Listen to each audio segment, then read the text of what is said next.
Hey everybody, Dylan Distraction here, coming to you live from Batlantic Studios. Thought I'd do a quick back to the drawing board, talk about comic books, show it's on my drawing table, do a little Procreate illustration. I love using Procreate. It's my favorite drawing program. I've used Clip Studio, I've used obviously Photoshop, I've used a lot. What other things have I used? Corel Draw back in the day. And yeah, I love how Procreate's able to emulate brushes and pencils. I find it's a very similar experience to drawing traditionally. I'd say some of the things obviously that are different is I had a screen on my screen protector on my iPad, and it just was chewing the heck out of the nibs and my fingertips. So I'd be like, why are my fingertips all raw? And it was because anytime I was doing any sort of that stuff, I was just grinding on the sandpapery finish of the screen protector.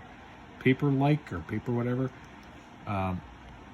So yeah, I end up just drawing on the plastic on the screen. It's a little slippery sometimes, but you get used to it. And actually, it kind of makes you go a little quicker too, or it makes me go a little quicker. So this is Versus, my creator-owned comic book series. I'm going to do a 3-part story, a 3-issue arc mini-series. Versus, coming soon. Go to makecomicschool.com. That's my Patreon. Those are going to be the people that are going to get the behind the scenes, the sneak peeks, and the making ofs before anybody else. And DylanDistraction.com, that's my YouTube channel. Make Comics Cool, Patreon. Dylan Art if you want to see more examples of my work. And if you'd like to hire me, if you think I'd be a good fit for a project, you want to discuss working with me, let me know. Reach out. And as always, like, subscribe, thumbs up, share, comment. Happy to talk with you about whatever. Love talking, love chatting about comics. So yeah, I've had an awesome summer, kind of coming towards the end here. It's August when I'm shooting this video. I don't know when this video will come out, but it's August. And yeah, I got a lot planned for the rest of this year. It's going to be busy. Going to be a busy year. So, but I like to be busy. You know, I like to be working on stuff. I like to be active. And so it's going to be kind of nice. I've had an awesome summer, but it's going to be good to get back to doing stuff, being active. Not that I haven't been, but primarily work stuff, and so it's nice to have some stuff lined up. So excited about that. Hopefully wherever you are, whatever you're doing, you're excited about it. You got awesome stuff planned. And then Halloween's always fun, you know, that time of year. Pumpkin spice latte season, right? Who's with me? A little PSL, pumpkin spice latte. That's always fun. that time of year is always fun. So, and then Thanksgiving and Christmas, and then the year's over, and then the sun explodes, and we all turn to dust eventually, just like the dinosaurs. So whatever you're doing, do it now. Carpe the diem, baby. Don't put off till tomorrow what you could put off today or do today. Just do it today, whatever it is. Just go do it. Have fun, make awesome stuff, be awesome, live your best life. So this is a page from Versus. So what I'll do is I'll go in, do a very rough sort of gestural drawing of where everything is. And I'll usually go back over and kind of block in primitive shapes. And then I'll reduce the size of the pencil brush, the diameter, and go back and do a tighter pass with pencils. That's been my process, 3 passes for pencils. Sometimes I'll just do the 2 passes and go right to an digital inking. I've done that. But I do like doing the 3 passes of pencils. It's just kind of fun. And so I'm still in the roughish sort of zone here where you're like, geez, those are some real rough pencils. Like, yeah, no, I'll go back through and do another pass, tighter pencils, eventually. But right now we're just blocking in primitive shapes, trying to figure out structure. Maybe throwing in a little perspective grid. So the way I would do that is I have these perspective lines, boop, and then I can be like, all right, there's a vanishing point way up there. That looks right. And then I do another one, boop. I'm like, all right, another vanishing point way up there. And that gives me my perspective grid, the character on the grid. And I can combine those and bring down the opacity. Just kind of gives you an idea of where those, so if I have anything I want to have adhere to that, so you'd be like boop, boop, boop, right? Or boop, doop, boop, boop. And the sound effects are important. They're vital to the entire process. You gotta have sound effects. So like if I did want to throw in an ellipse, I would be able to go according to this perspective grid. See that? All right. Now if I turn that off, see that? That's in perspective. Right? So then the ellipse would be, you go from corner to corner. Boop, boop. Ah. Corner to corner. Do it. And then corner to corner-ish. And then ellipse. Bada bing. Right. Like that. Kind of. So it kind of gives you an idea what the terrain under this character would look like. But again, it's not set in stone. I like to try to do a lot of my stuff by kind of feel and instinct. Because man, don't I hate when stuff looks so frozen and phony. I don't like it. I want my stuff to feel energetic and active and motion. So that's how you do it. It's like, okay. And I can bring it out. I want to have multiple.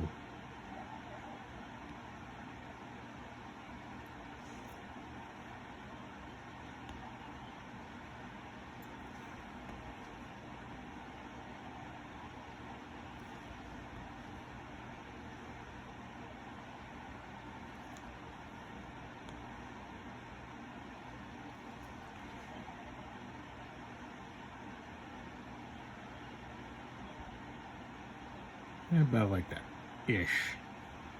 That's then that character's kneeling in that, and then when I go back over and pencil it, I can kind of tighten them up and move them around. I should have put them on another layer. I guess I gotta redraw them on another layer. If I had that character on another layer, I could be like, I'd like to tweak them or distort them a little bit. I think it's fine. It's again just the roughs. That's the great thing about digitals. I can make 1,000 layers and just keep going. Just keep redoing and redoing and redoing. So then if there was debris, it would be kind of adhering to this sort of shape. Like he's in a blast hole. Blast hole.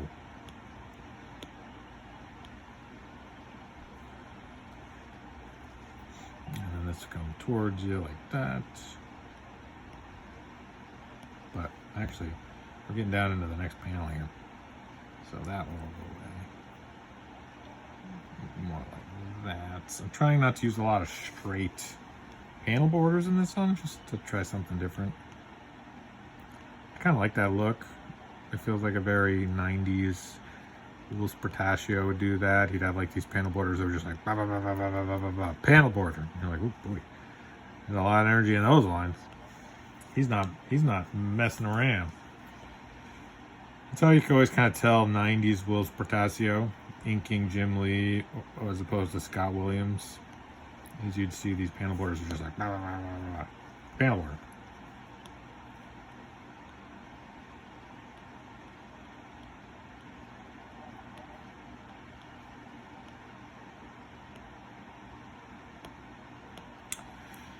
So yeah, thank you so much to everybody. We've surpassed 500 subscribers on this YouTube channel. I didn't think I'd have 5 people, let alone 500 people that would want to watch me draw. So thank you so much. I really, really appreciate it.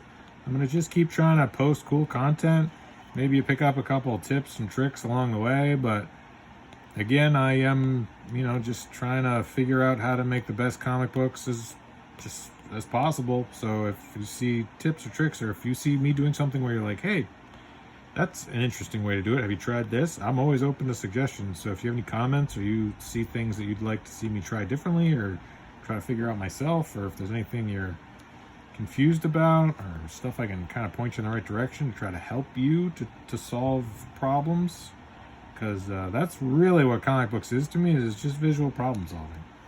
That's why I love it so much. It's like what, how do I draw this? How do I draw a building exploding? And then I research and I look at other people's techniques or tricks or tips, and I'm like, oh yeah, that person did like this, or that person did like this. Always just trying to kind of be inspired and pull from people whose work I really enjoy. So,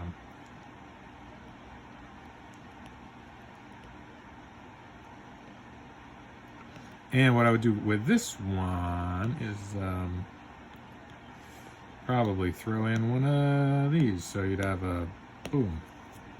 So I would know where the blast lines would be. So if that's the explosion, I'd want to kind of adhere to some of those lines, but I'd bring the opacity of that down, and I'd also cut all that out. So then you can see here, like, oh, there's some guidelines I could go from. So I do that a lot. The other thing I'll do is this brush, which enables me to draw in horizontal rules, which is useful, and vertical rules, which is useful. So I can grid out a page pretty quick. All right, and you're like, oh yeah, look at that. It's got a grid already. And I can make, oh, it's as big as the brush goes, but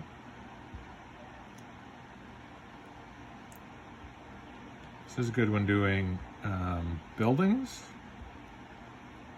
All right, already you got some sort of a grid that you could then draw up buildings or windows, or just to kind of have it to give you something to draw on top of. So those are my tricks. Perspective lines done with a burst, and grid pattern done with that multi-line tool. And then just keep drawing over it. Keep adding, right? Keep adding these sort of blue layers. So I can go, okay, cool. And then I would draw over this with another, this would be a tighter pencil layer. I've already kind of figured out where everything is. And then just go, okay, cool. And I could do another pass on that guy, but that's versus. He's struggling. I'm gonna probably drop down the size. And then just go through and start tightening it up.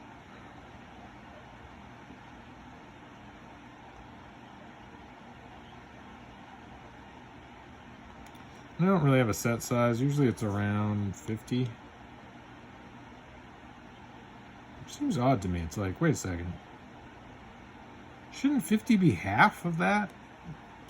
It's not. It's like 3/4. Shouldn't that be 75? But I can always go smaller if there's something I really want to get some detail in. And I can always go bigger if there's big chunky areas I want to block in.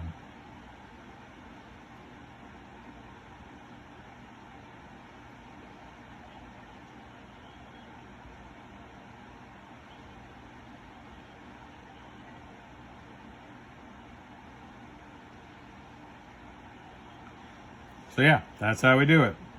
And then hours later, you have a comic book page. Voila, as they say, as the French say. So, DylanDistraction.com, that's my YouTube channel. Make Comics Cool, that's my Patreon. Dylan Andrews Art, if you want to see more examples of my work. Batlantic Store, if you want to buy anything. The Oppressors, Volume 1 is available there. And Warhood Issue 1, and Engraved Volumes 1 and 2, and Hit and Run merch. Got a bunch of stuff. So, Batlantic Store, Batlantic Studios, Dylan Andrews Art, Dylan Distraction, Make Comics Cool. Okay, thanks. Like, comment, share, subscribe. Okay, bye.